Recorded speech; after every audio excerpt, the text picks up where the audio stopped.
வெள்ளையாய் வழிந்தோடிய அம்மனின் பொக்கிஷம்.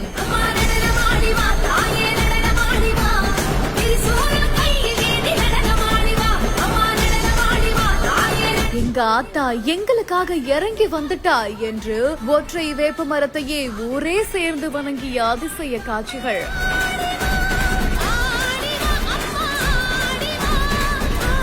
காஞ்சிபுரம் மாநகராட்சி உட்பட்ட பிள்ளையார்பாளையம் பகுதியில வேகவதி ஆறு அருகே இருந்த ஒரு வேப்ப மரத்துல வெள்ளை வெள்ளையாக பால் மாதிரியான ஒரு திரவம் வெளியேறி வருவதை அந்த பகுதி மக்கள் கண்டிருக்காங்க.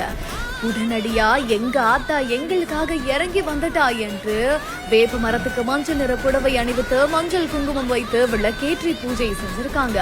சிறியவர்கள் முதல் பெரியவர்கள் வரை வேப்ப மரத்துல இருக்கக்கூடிய பட்டைகளுக்கு இடையே பால் வடிவதை வியப்போடு கண்டு பயபக்தியோடு வணங்கியிருக்காங்க.